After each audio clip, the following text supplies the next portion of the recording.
Waiting for 12 o'clock to come. Hey, everyone.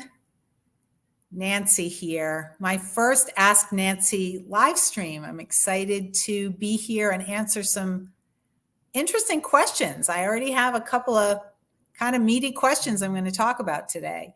The idea here is to, have my audience, my subscribers send in questions anonymously that they may be struggling with, stuff that's tricky to deal with, workplace communications, maybe leadership skills, maybe taking up space, self-advocating, silencing the chatter in your head, whatever it may be. I want to have this be an open forum for that so I can bring value and help you out.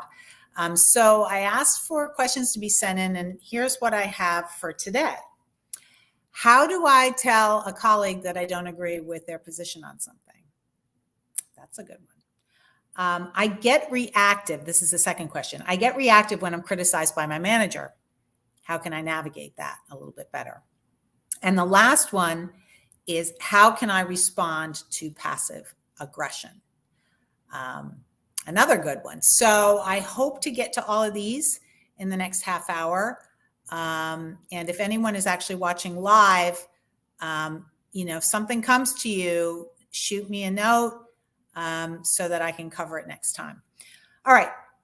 Dealing with a colleague when you don't agree. So this falls under the sort of the umbrella of having tough conversations or confrontations. It has become clear in my work that oftentimes this is just a knee-jerk, I don't want to do it, no matter what, because we get so nervous at the prospect of upsetting somebody else or of maybe harming our reputation. So the first actionable strategy that I want to kind of share in this, under this umbrella, is think about what it is you're afraid of in the confrontation. Think about what the outcome is that's given you the heebie-jeebies. If it's someone will be angry at you, or they won't want to work with you, or they'll think you're difficult. Notice how those are all external kind of things that you can't control. Unpack what's troubling you about it, and do this kind of then what internal questioning so you can maybe gauge the likelihood that these things would happen. So let's just now get practical. You're in the room with your teammate, you're talking about a project, and you don't agree with something. Begin your statements with I. Say, I feel, I suspect, I'm concerned that, fill in the blank, whatever it is, that if we take this approach, it may make the project it may render it behind schedule. It may make the final product misaligned with the client's desires, whatever it is. But start with I. Why? Because when you start a discussion with expressing yourself and your experience, you do not put the other person on the defensive. You start a sentence with you. Chances are the other person will get defensive very quickly. And then you're setting the stage for problems. So I believe this, I think this, and then what do you think, right? So start with the I statements and then enlist, feedback from the other person. So it's really a conversation and it's not kind of you just ranting. So that's the first tip on that. The second thing I would say is be careful about creating narratives. When we are sort of bracing ourselves or prepping for a difficult conversation, we tend to create a narrative about how it's going to go. And that's what humans do. We write stories and we make meaning out of things. But when we create narratives, oftentimes they're based on fictional data points rather than factual data points. So let me give you an example. Okay, I'm going to go have this meeting with my colleague, and I don't really like the idea that they proposed in the last meeting. And if I say this to them, they're going to feel hurt, or they're going to feel disrespected, or they're going to, right, on and on and on. What are the facts that you're basing that on? I always tell people to check the facts, and sometimes it even helps to write them down. Okay, the facts are, I don't agree with the approach. The facts are, my colleague feels strongly about the approach. But all of the drama and the chatter, it's not always based on anything concrete. So that's a good opportunity to get the facts, to ask your colleagues some questions about what brought them to that particular approach for this project. You see what I mean? Like, don't assume, don't create a narrative and then behave based on that narrative, because then you could be getting into a rabbit hole. So check your facts and check your fiction. And that could actually bring about a very productive conversation about what you're disagreeing on. The third tip on disagreeing with a colleague, I would say, is stay in your lane. Do your job. Express yourself to them with respect, professionalism, compassion, and then let them respond without taking on, what they're thinking or how they're going to think about you. You do your job by expressing yourself well in a measured way, and then you actively listen to how they react to that. Again, opportunity for problem solving, opportunity for collaboration. The easy, just agreeing with everything all the time doesn't necessarily bring out the richest conversations. Okay. The fourth thing I would say on this particular one is, don't apologize unless an apology is called for. You don't have to apologize for disagreeing with somebody, but all too often we do it. We use apologies as a crutch, like, I'm sorry I disagree with you. Why are you sorry you disagree? Or no offense, or with all due respect. These are kind of word crutches and phrase crutches we use to make ourselves smaller, to kind of minimize our entry, if you will. Not necessary. If you've done something that requires an apology, by all means apologize. But don't apologize for having a difference of opinion. And lastly, I mentioned briefly actively listening. Active listening means being silent and holding space for the other person to express themselves, like you just did, right? It means not formulating your response or your rebuttal while they're speaking. It means really listening. I call it listening with your tongue, right? Just sitting there. Try sitting and letting your tongue flatten out in your mouth and see how much more focused you are, right? Calms your nervous system down. Really listen to what they're saying without thinking about how you're going to react in turn. Again, another opportunity for really digging into a discussion. Even though you may not agree, you're creating an environment that's, that's healthy, right? An emotionally healthy, kind of psychologically safe environment in which a disagreement can become a collaboration. Okay. See how I'm doing on time here. Great. All right. I'm going to move to the next question, which is, I get reactive when I'm criticized by my manager. How can I navigate that better? Well, a couple of things. I think feedback is such an important part of any healthy workplace culture. And when I say feedback, I mean all directions, not just from manager to team member, individual contributor, but the other way around, from leadership to managers to teams, and the other way around. Every feedback in every which way is essential and critical for a healthy workplace culture.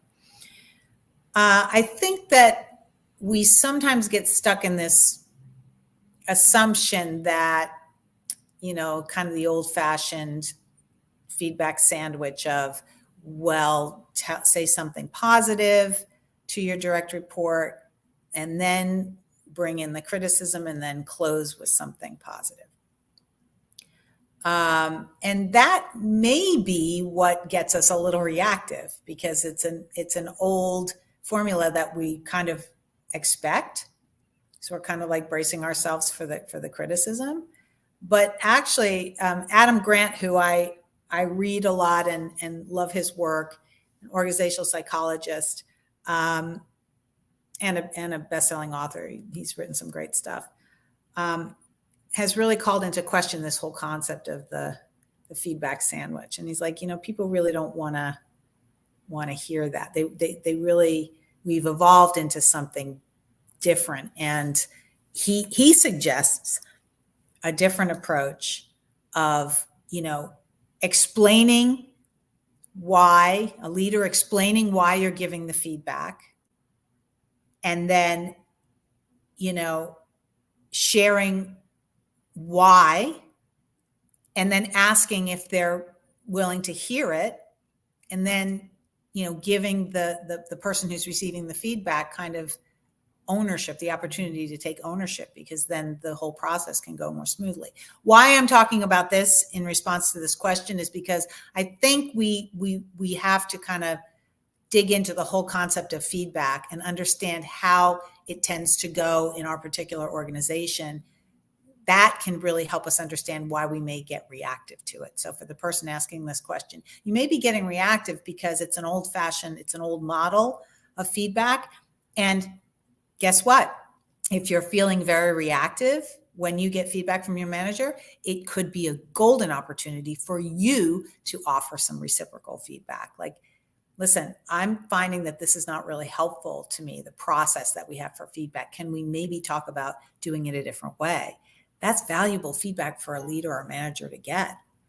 So part of the answer to this question may be reframing your whole approach to the feedback process, and actually, calling your manager or leader to the table to discuss what may be the most helpful for you.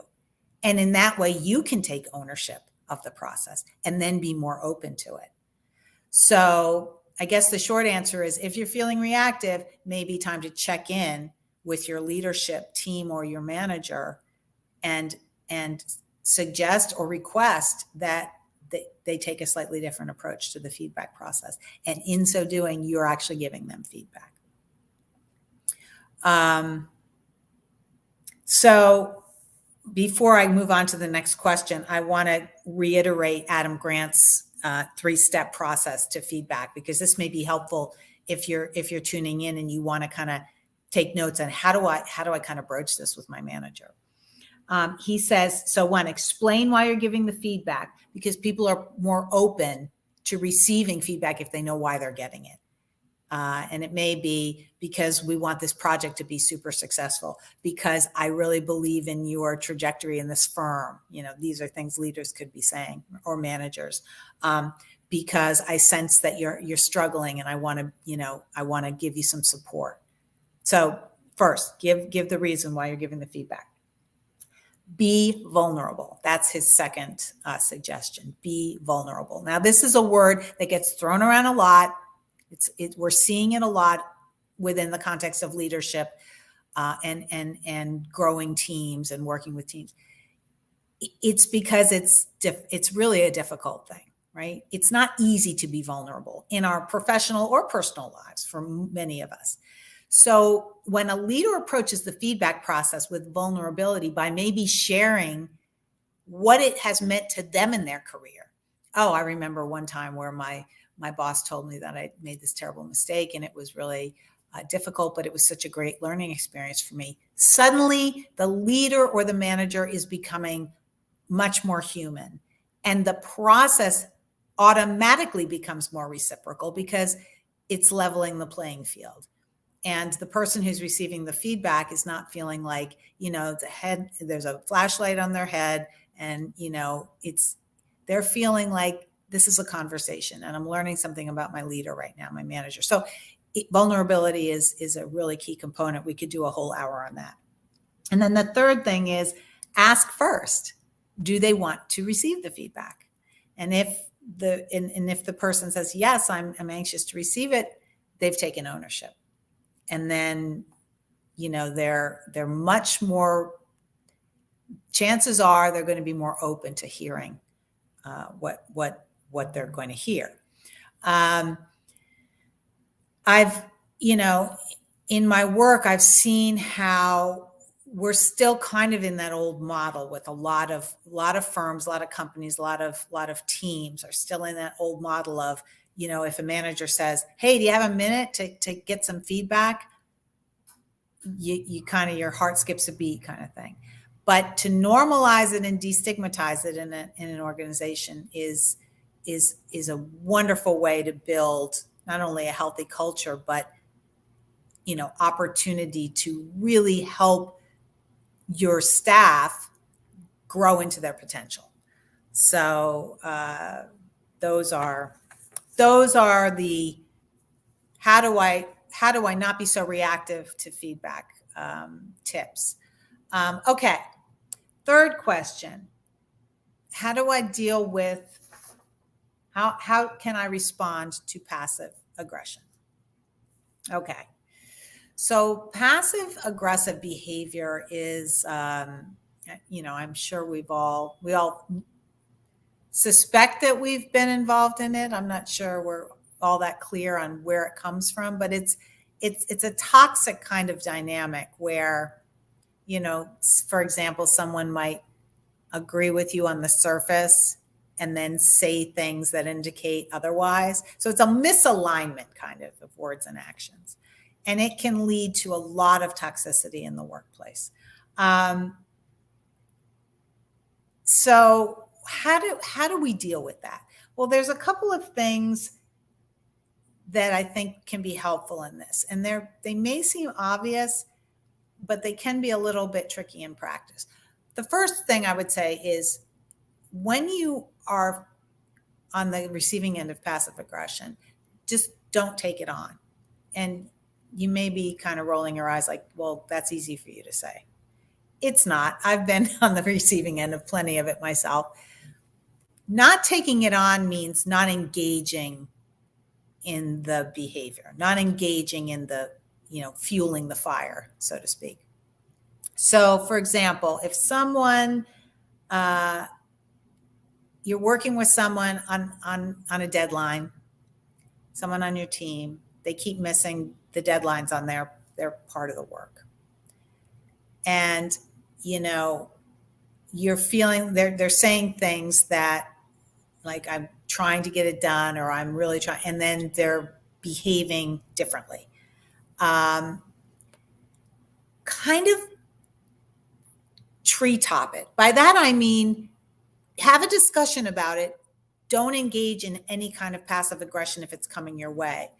If someone says something to you like, yeah, well, I would love to be on time with all my deadlines, but I don't have the relationship with our boss that you do, and I don't hang out in his office every afternoon, so I might not have the same flexibility that you get, something like that.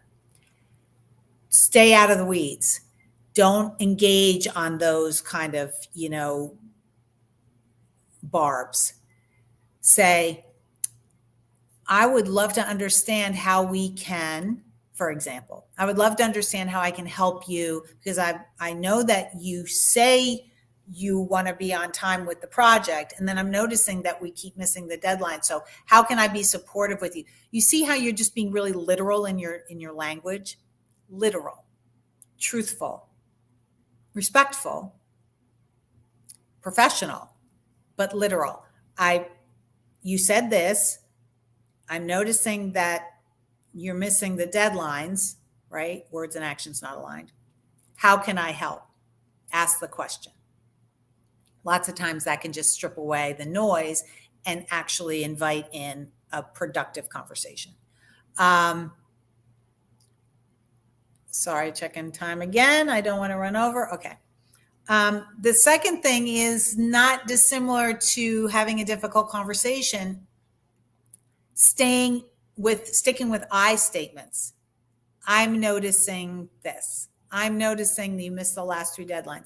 I've noticed that you haven't been able to make the meetings. Is there a conflict that I can help you resolve? Or is there something that, would it be better if we did these meetings on a different day? Again, you're being literal. you're not engaging in any kind of passive aggressive communication. And this goes without saying probably, but the last thing is stay measured.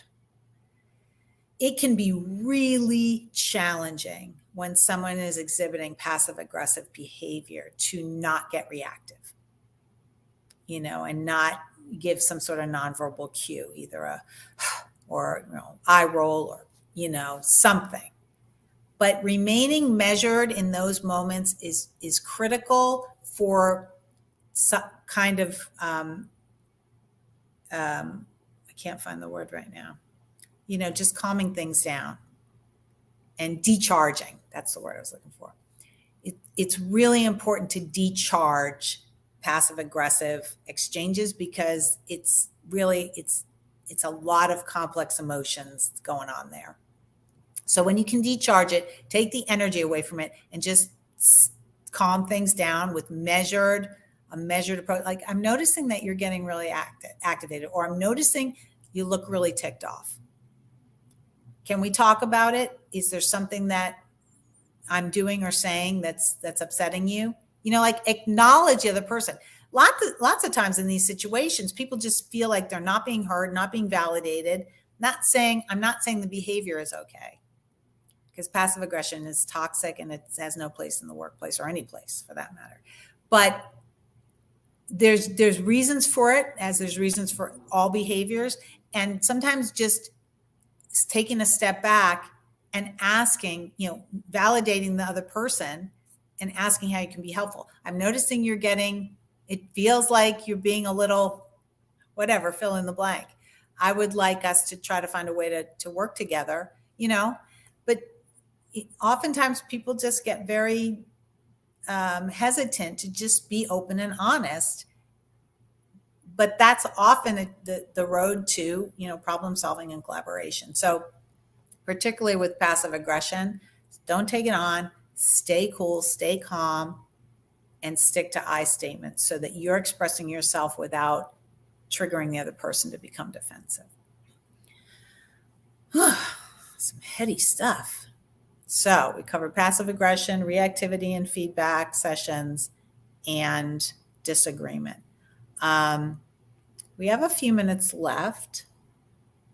So one tip I'm going to offer is, if you want to dig in more to difficult conversations, you can hop over to my website, nancyrberger.com, and scroll down, and you'll get invited to get the download for my 5-step guide to difficult conversations, which will be emailed to you. And that's like 10 to 15 pages or something. It has a lot of tips and tricks and strategies you can use. So I would encourage you to go over and get that. Also, please feel free to send in your questions. I'm going to do this every couple of weeks, I think. And I like the tough questions. I got one the other day. I'm trying to remember what it was, about a workplace dynamic. Oof, can't remember it. See, under pressure, live stream, it's not coming to me. But I like the tough questions, because companies right now, everybody's trying to figure it out, hybrid, remote. Oh, I remember. I was talking to someone in HR at a company who was feeling that their team was like a little bit splintered. And she was wondering how she could cultivate connection, help them cultivate connection. And she said that she really felt that it was because of the hybrid work environment. And it led to a really interesting discussion about connectivity and work configurations, like remote, hybrid, in office, and connection among people. And the interesting thing about that is that the connection really had less to do with where people were working than it did to people's connection to their work. So, where are people's Venns intersecting on values and purpose and why they come to work every day? And so that's an interesting topic that maybe I'll cover another day. But send in your questions. Also, you can go to my site and check out my course, The Fear Formula, how to get unstuck and lean into courage. Just go to nancyyarburger.com on the course page, and you can read about that if you're really struggling with communication or self-advocacy, limiting beliefs, imposter syndrome, all of these things. My course is a self-paced course that walks through 4 steps: find, enlighten, accept, and reframe, to kind of change your thinking, change your inner dialogue, and help you understand better how you're wired, why you avoid certain things, and how you can lean in and feel differently about it. So I encourage you to check that out. And that's kind of it for today. So I'm going to end a little early. Send in your questions for next time. Oh, I have a question. Kathy, what would you suggest in getting your boss this great information because they could use the help? That's a good one. So it may not be that you walk into your boss's office and say, hey, I just heard this live stream and she said all these things and here are my notes. Read them and get back to me. Take one thing. Like, I just listened to something interesting about workplace culture that I'd like to share with you and get your thoughts on. And share one thing. Because even if it's a complaint that you have, if it's couched in, I really want your thoughts on this. If your boss then says, feedback. Oh no, I really think that the feedback sandwich is the only way to go, because if you start positive and then you close positively, they're going to feel better about themselves. Yeah, but I got this really good, I got this kind of different insight about that from this guy, Adam Grant. Have you heard of him? Well, he's an organization. You see what I mean? So active listening, giving him the opportunity to kind of weigh in, and then, you can kind of go in for the poke. Like, yeah, I don't think we're doing that here. I would really love us to do that here. How could we work together to get that done? So thanks for the question. That's a good one. Well, all right, guys. I'm going to sign off, and I look forward to seeing you all in a couple weeks with some more questions or just comments, or, come on and, like, I don't know, we could sing a song, or maybe I'll start doing like skits, like role playing. All these things that I'm trying to teach you, I'll do role playing. I'll get people to come on, like my friend Kathy. But until then, remember, in order to navigate change better, we have to communicate better. It all starts with how we communicate with ourselves. So thanks again for tuning in. I will see you next time. Be well. Bye.